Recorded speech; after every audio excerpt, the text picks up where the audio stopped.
especially with the school runs and school kids. I can't tell you guys how many times I've barged kids. About to get off the train. If I am on a train, okay, and I am getting off the train, move to the side so I can get off the train. What do you need? And oh, this person needs this, or okay, rather than just actually checking in with myself and being like, Debs, do you want this? like do you want this? Oh my gosh, welcome cool kids to another episode of Conteh'S Corner. It is Conteh'S Corner.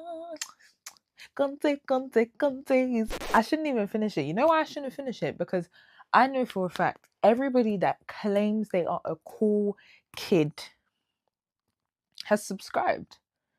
But unfortunately, I want you all to do this. I want you to scroll down. If you're obviously watching on YouTube, if you're listening in, I still want you to scroll down. I want you to see where it says subscribe or it says follow. If it still says subscribe in red, you're an op. You've been an op. Like, do you get? Like, it's so simple.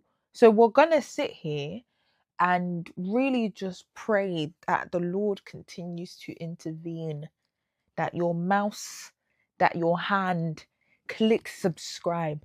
And it's okay if you know me personally and you're like, why haven't I subscribed to Debs? I don't subscribe. What's the point of subscribing? I watch her content. Hey, enjoy the content whilst it's free. Enjoy the content whilst it's free. Okay, when they start paying me to do this, yeah, and it's actually like guys, come on now. Naturally, I'm joking, sorry, I'll be saying naturally a lot in this episode because that's something my students taught me. But no, honestly speaking, I am so excited for another episode of Conteh'S Corner. It is 6 episodes down on season 2, and I'm just grateful to the Lord that he's given me the opportunity and also provision to be able to actually show up. Super exciting. If you notice, I actually have makeup on today. Yeah, hey, you know, I even have a dress on. Crazy. Okay, not to say that I don't like dresses. I actually really love dresses. Yeah, the right ones, especially that 25th, but you see that 25th birthday? Maybe I'll put a little picture here of my 25th birthday picture. Oof. I could nibble myself.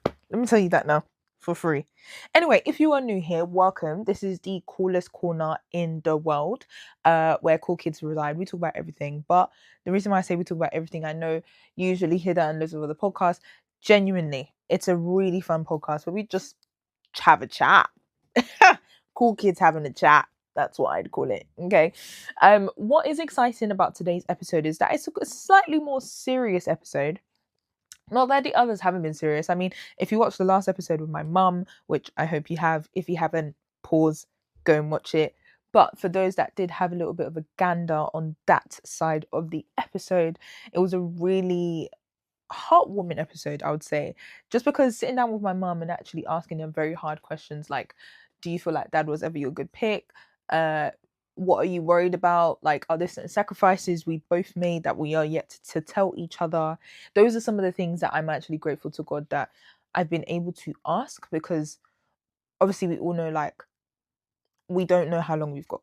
And I keep saying it only because I'm like, I know quite a few people that have passed, and I'm like, oh my gosh, Lord, you know what? Thank you for even providing the opportunity for me to even ask her, you know. So today's episode, like I said, is a little bit more, it's like a balance. It's like a je ne sais quoi. Do you know what I mean? Yeah. Recently found out what je ne sais pas means. I don't know. Yeah. Who would have thought the only French I'd actually know is the one of me saying I don't know. Love that. Anyway, si a fait de la musique, no? Si a fait de la musique. Yeah. Si a fait de la musique. Anyway, regardless. So, episode 6. Let's start with what we do every week, which is confession of the week. And this confession of the week is so simple. And I thought it was just British etiquette. I thought it was just standard knowledge. I thought it was common sense. When we are about to get off the train, if I am on a train, okay, and I am getting off the train, move to the side so I can get off the train. Honestly speaking, I thought, and this is especially for those that are slightly younger because they just didn't have that training. I don't know where the training stopped, but I promise you guys, I would like to know why we all feel like bombarding oneself onto the train before I have gotten off will help you get on the train faster. I still need to get off. I still need to leave the train. I still need to. So you now squishing your whole shoulder inside the train as if it's one of those Japanese bullet trains and that is about to leave in the next maybe 3 seconds doesn't make sense to me. It's London. It's fast, but it's not that fast. Yeah, you can spare not even 10. You can spare 3 seconds to stand to the side so I can get off. Because I think what's more frustrating is now we're just here doing, like when you're walking in a corridor and you're both, come on, we're not children. Wait for me to get off the train so that way you can proceed with your journey. How silly of us would it be to be playing a game in between doors because you don't know how to wait? And for my younglets, for my youngsters, please, when the doors open, don't fly inside. Don't do it. Because I will barge you. I think that's the thing. I think I've done it enough times now that I'm like, guys, I'm just trying to get home. I'm just trying to get to work. I'm just trying to get to church. I'm just trying to get to my destination, especially if it's work and I'm on a time crunch. Especially with the school runs and school kids. I can't tell you guys how many times I've barged kids. Yeah. I can't tell me how many times. Because I think they think we're not going somewhere important as well. And I get it because I'm in a very interesting age where it's like I'm not too old, but I'm not too young. So I understand both sides. But respectfully, let me get off first. Okay? So that's my confession of the week. Obviously, you already know the vibe. If you have a confession and you'd like to share it, please feel free to email at conteh'scorner@gmail.com. So I started therapy. And I said it like this because I've actually always wanted to start therapy. I feel like all the growing girlies, glowing and growing girlies, they always talk about, hey, who are you? Who do you want to be? Who have you become? Okay, all of this rhetoric. And so I started therapy. I was offered it by Young Vic. Shout out Young Vic. I will continue to shout out that amazing learning partnership team. One of the most easily best teams I've worked with in my career. I will be very honest about that. So they offered us a couple sessions for the environment in which we work in is very high intense. It's actually a lot of situations happening there and there, whatever. And they were like, yeah, you guys see a lot, so why would how can we offer help? And as I was going to these sessions, only a couple, I'll be honest, there was only a couple sessions that they offered. Obviously the rest would be sorted. But during these sessions, my therapist mentioned two statements anyway, one of which I've kind of associated with myself, and one that I'm learning to accept. I think that's the word. So one was being over accommodating, how I am very over accommodating, and the other one being I overperform.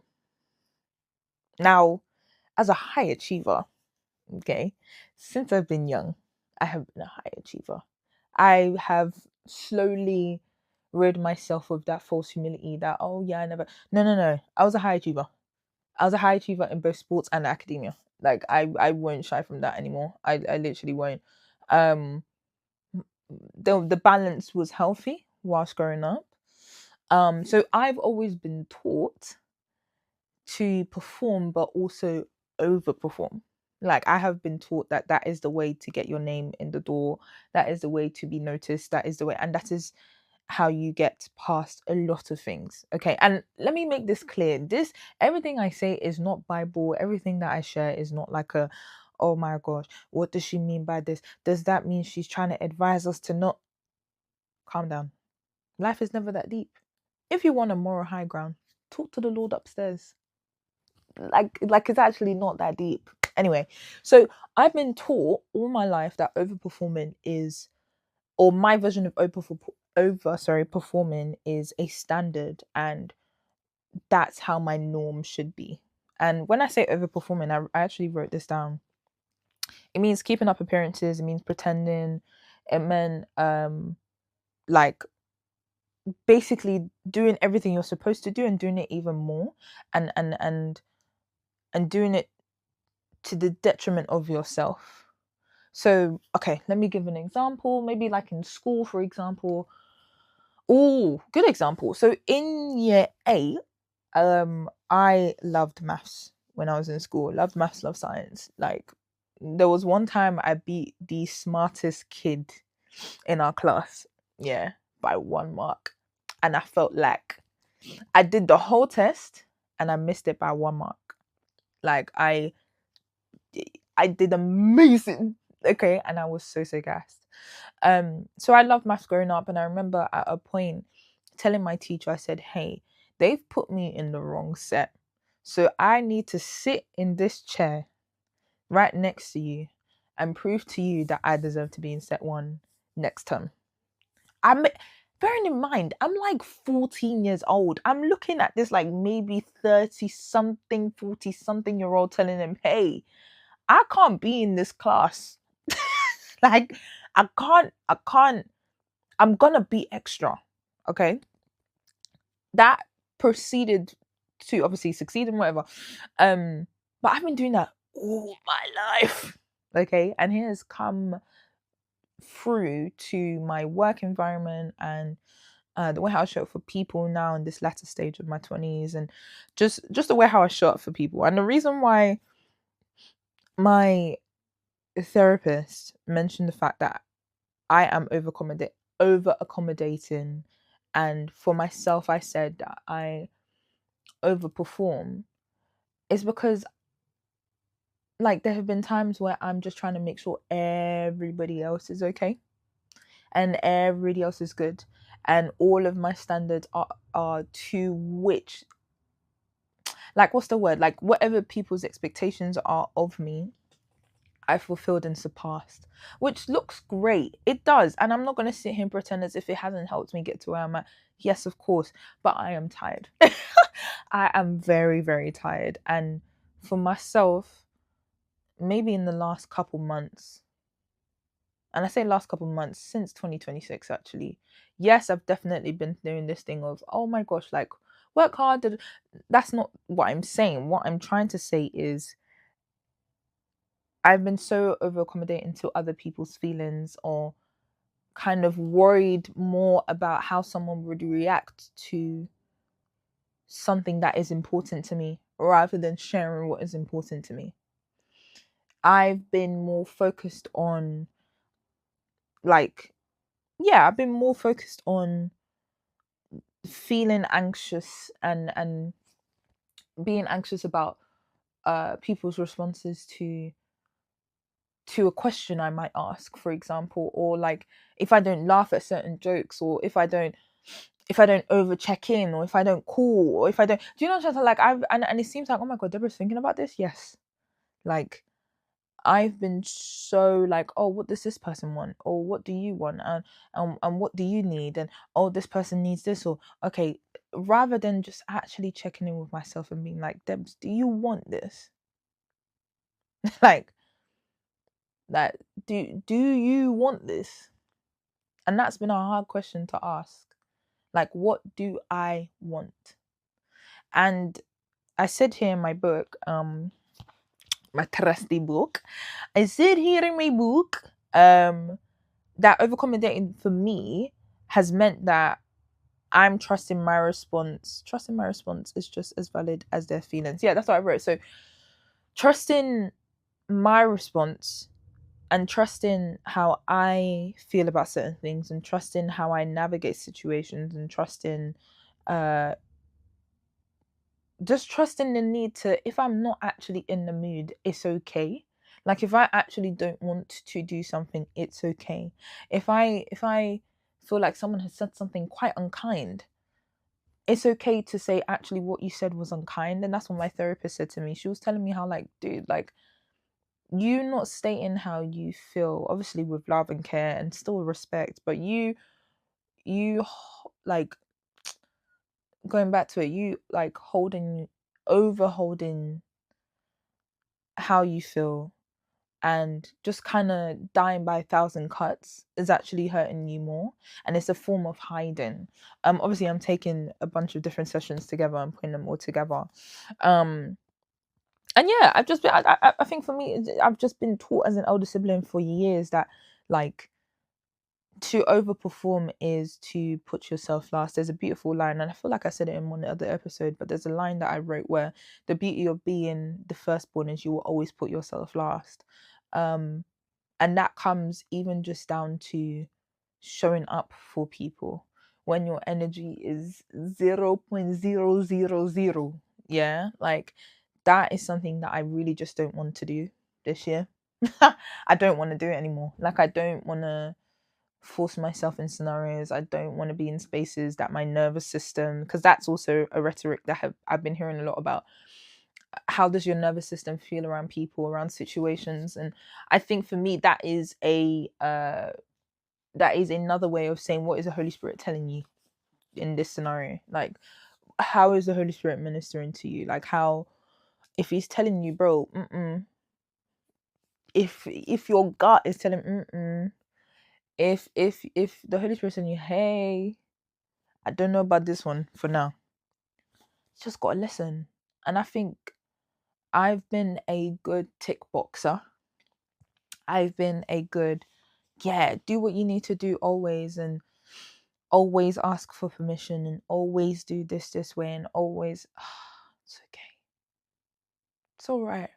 And I'm saying this to my future self because I know my future self, not that I'm not already bold. I think that's what is interesting. I think for me, it's just more, I'm kind of tired of keeping up appearances. Like, and I do also think as well, like, so I'll give this example. Sorry, I'm looking at my book a lot today because, like I said, I would say for myself, the over accommodation of people's feelings have come down to even meetings and work meetings, and my ability to not say no as a full sentence, or my ability to be like, I'm not sure, just little things like that. And it might seem simple for some, but it's like, that's actually quite hard for me. And I had a meeting, I want to say meeting just to be sensitive. So I had a meeting recently, and I realized in these meetings that I would go to, I would over laugh at the chair's jokes. And they're not funny because the jokes would be about me, and the jokes would be about, like, oh, for example, you look like this today, or like, do you know what I'm trying to say? Like, and they're not funny. I think that's what I think. They weren't funny jokes. Like, I just chuckle out of, oh, haha, we're kind of here, we kind of need to laugh, we kind of need to keep appearances. And this last meeting that we had, I actually didn't laugh as much. I chose not to. I was just like, oh, okay. Like, any question that was asked, I was just like, yeah, this is my response. And I say that because I think, unfortunately, I've given I've given people the privilege of seeing too much of me. I've given people the privilege of seeing DC, Debs, and Deborah. Like, whereas they should have just seen Deborah. Like, corporate Debs. Laugh here, laugh there. Yeah, cool. We're really friendly. We're really fun, but whatever. Like, I think too many, and I say too many, but it's really not too many, but now that I'm reflecting, I think I've given access to too many people have access to Debs, which I believe is a combination of DC, the host, the personality, the person that you guys see here. Oh my god, like super, like yeah, guys, let's. Deborah, who is corporate, who is business led, who is, some people call me Deb. There's only a few people that call me Debbie. Few. Okay. Miss Conte was another one. D. Coach. Coach used to call me D. Shout out Coach, man. I might get teary-eyed again. But yeah, like I think a lot of people, unfortunately, I've kind of given access to Debs. And I don't think it's full access. I want to be very clear. I think it's more, I have this thing where I will kind of give people a little, it's like giving a leaf and seeing whether you can take care of that leaf. Like giving them a little note and being like, oh, okay, cool. This is a little glimpse of that side. Oh, can you handle that? Okay, now I know. And it's unfortunate. It's unfortunate. And it's unfortunate for them just because now I'm just going to be a bit more, like, I'm not going to always be this high energy, like, babe. Sometimes I'm going to be the way I am in my room, which is like, I probably won't talk for a while. I probably won't engage for a while. You'll probably not hear much from me from a while. And I think this is the becoming stage. I think this is me becoming more, I don't want to say self-centered, that's not the right word, but just becoming more loving to myself. And that's something that my therapist also spoke about. She said, Debs, like, when people like, so okay, obviously I'm I'm not saying what she said verbatim. Basically, I'm kind of summarizing what she said, but she was like, I feel like you treat yourself like a mate and not a lover. And when people talk about, oh, they love themselves and da da da, I think you love yourself as a mate. Like the way how you talk about yourself as if you're like a mate rather than a lover.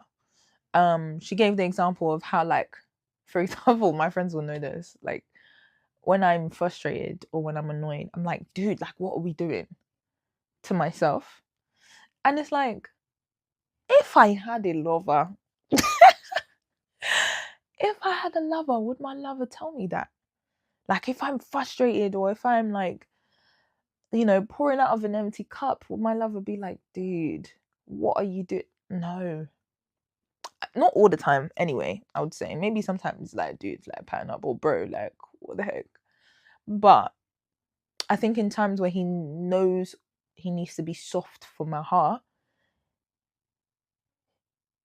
yeah, there'd be other words he'd use, and I'm getting used to it, and scary. Anyway, so I don't know. I think I want to be a better lover to myself. I think that's what I'm trying to say, and I don't think me being over accommodating and me being a people pleaser to the max. I think that's what I'm trying to say. Me being a people pleaser to the max will be helpful to anybody. It won't be helpful to anybody, because then I've now set a standard of how I show up for people, and then when I can't do it anymore, people get surprised. People are like, oh, I'm not being as much of a good friend or whatever, when realistically I wasn't actually I wasn't showing up for myself in a way that I could show up for others the way how I really, really want to. So yeah, that's where my reflections have been. Like, you guys know, this is more for me than it is for you. These reflections are more for me to speak on things that are important, but overall, I just know now I'm being very particular about what my gut is saying, what the Holy Spirit is directing me, or who the Holy Spirit is directing me towards. And yes, there'll be certain things where, like, I don't want to do things, and of course, because I've been called to do them, yes, okay, yeah, we get that. I'm saying more when, like, for example, I went to an event recently. Shout out BWP Southampton. You guys are amazing. But yeah, I went to an event recently, and honestly speaking, there was one babe that I just clicked with, like, as if I'd known her for years. Like, it was mental how quickly we got on. And just the way how we bantered and the way how we spoke, and we were like, oh yeah. Like, this isn't the last time we'll see each other, clearly. And then I met other people And yeah, I don't know. I remember people, I was just like, oh my gosh, yeah, you're super friendly. Like, love you down. But I just felt a very like, oh, you're too much for me. I felt a distance already, like from them, not me, because I don't think I'm too much. But unfortunately, for some people, I think the version in which I've presented has been too much. And I'm realizing I'm never too much for the right people. Yeah. So that's why I'm going to stop overperforming for certain people that think I'm whatever, this, that, this, that, this, that. So yeah, that's where my feelings have been with things. Hopefully that's helped somebody as well. And hopefully if you have some advice for me and you're like, actually, Debs, you know what? I feel like this and this and this and this. Yeah, I'll read it, but I don't know if I'll take it. I'll be honest. But like I said, this is basically a big fat diary for me. And hopefully I'm doing something that's quite unconventional, which is sharing thoughts and feelings that are in the the thoughts that I share are processed thoughts. And I say processed thoughts because they are, hey, this is how I've kind of been processing this for the last couple weeks, couple months, couple years. Will my feelings change? Probably. Will my approach to things change? Probably. Will the way how I see myself change? Probably. And that's okay. And I think that's why the Lord has really probably called me to share more inner thoughts, because it is the becoming stage. This is the weaning process to who I will become in the latter stages. When I turn 30, I can look back and be like, oh my gosh, what was I saying?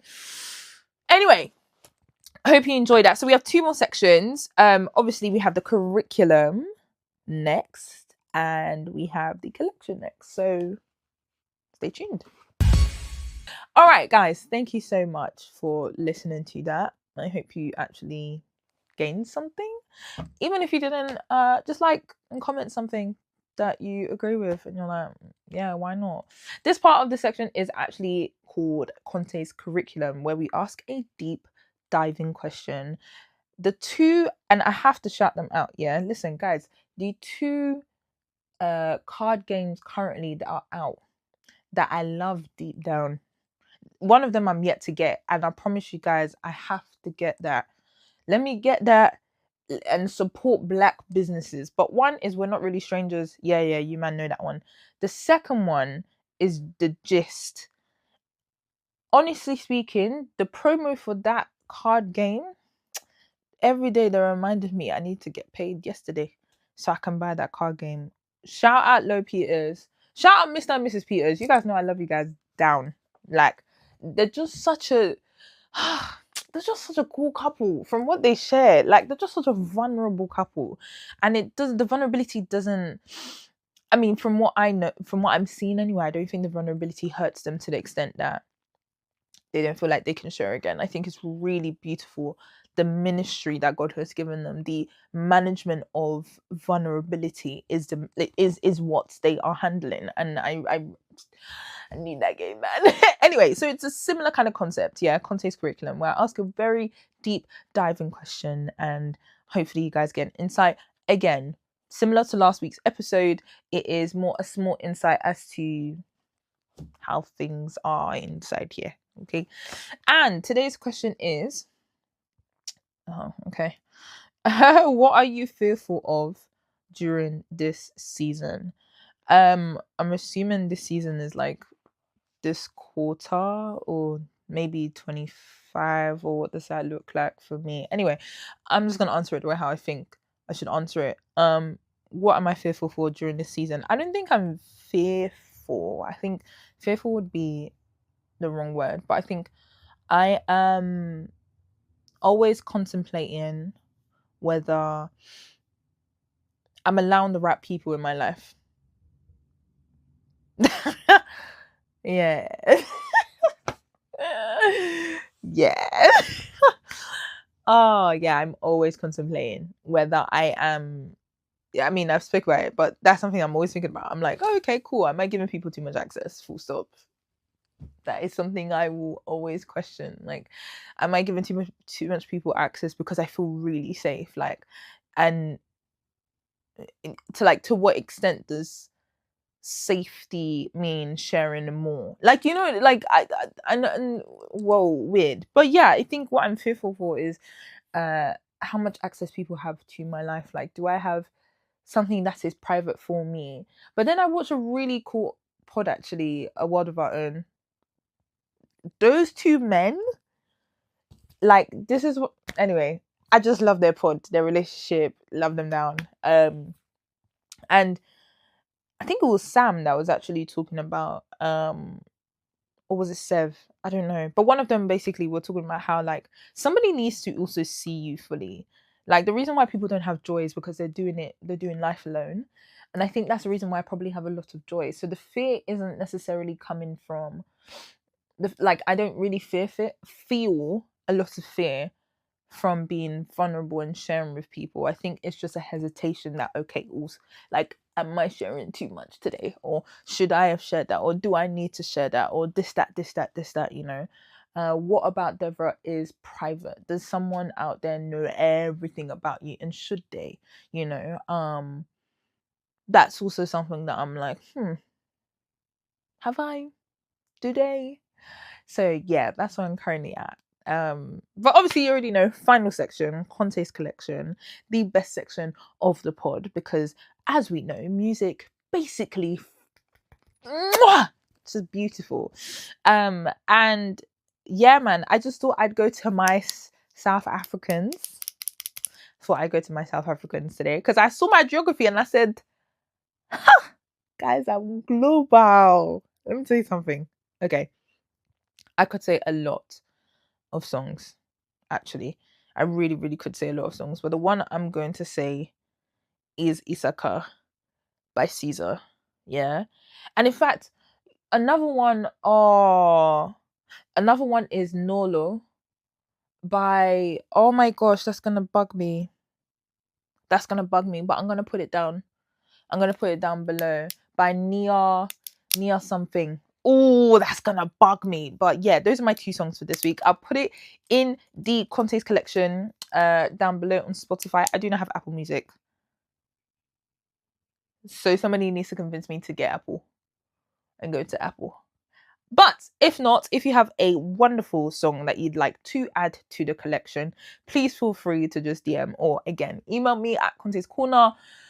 Oh my gosh, at gmail.com. Who would have thought I'd be official? Now, guys, one thing I really love to just say to you is I actually want to thank you guys so much for the encouragements, for the support, for those that have shared, for those that have liked, for those that have continued to see my stunning face every week. It has been and will continue to be a pleasure.